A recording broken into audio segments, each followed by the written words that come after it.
voice calling for help from the woods tonight. Do not answer it.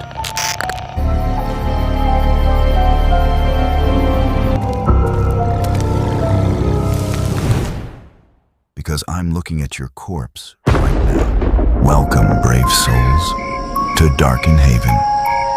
Here in the shadows, we unravel tales of terror and descent into the unknown. Are you ready to confront the darkness?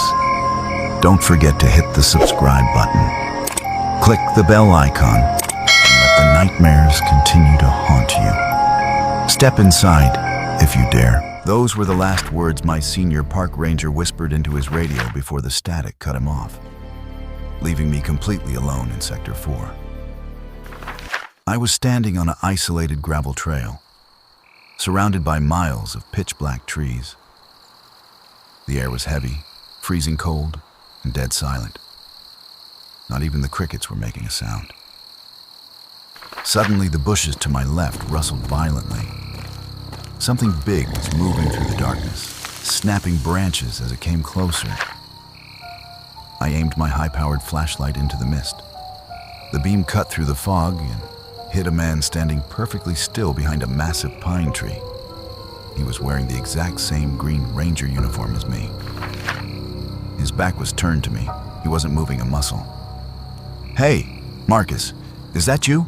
I shouted, my voice echoing off the trees. No answer. Slowly, the figure began to turn around to face me, but his legs didn't move. His entire upper torso twisted a full 180 degrees, his spine snapping with a sickening crunch. It had my face. It had my eye. But its mouth was stretched open in an impossibly wide, hollow, toothy grin that no human could ever make. And then, it spoke. It didn't use a monster's voice. It used my exact, clear voice, screaming through that unmoving smile. "Help me. It's in the woods. It's running toward me right now. But it doesn't use feet. It's gliding over the gravel, coming faster than anything I've ever seen." My flashlight just flickered out. The darkness swallowed me whole. For 5 agonizing seconds, I stood frozen in the pitch black, hearing nothing but the sound of my own frantic breathing and the distant rustle of leaves. I hit the side of my flashlight with my palm, praying it would turn back on. On the third strike, the beam sputtered back to life, cutting through the fog. The trail in front of me was empty. I didn't wait to see where it went.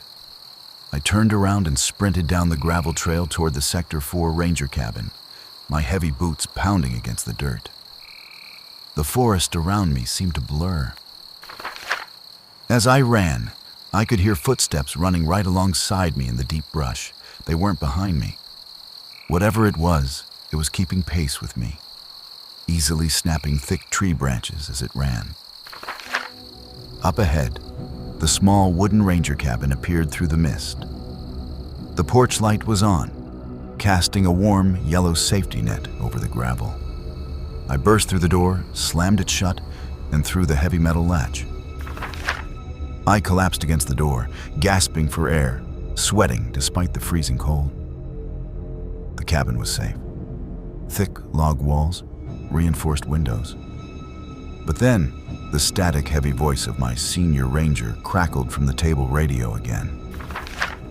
The radio speaker hissed, and Marcus's voice filled the room, sounding distorted and full of panic. "Ethan, if you're in the cabin, do not look out the window. It's trying to bait you." My heart dropped into my stomach. I slowly turned my head toward the small glass window next to the door. Standing right outside under the bright porch light was Marcus. He was bleeding from his forehead, banging his palms frantically against the glass, screaming through the window. "Ethan, open the door. It's out here. It's right behind me. Let me in." I reached for the lock, my instincts telling me to save my partner. But just as my fingers touched the cold metal, the radio in my hand hissed one last time. Marcus's voice whispered, Ethan. I didn't make it to the cabin. I'm hiding in the watchtower. Don't trust your eyes. My hand froze on the lock. I slowly looked back up at the man outside the window. He was no longer banging on the glass. He was no longer screaming. He was staring directly into my eyes through the glass. And as I watched, his terrified expression melted away. His lips slowly stretched upward, splitting his face into that same impossibly wide, hollow grin. And in my own voice, he whispered through the glass, "Gotcha."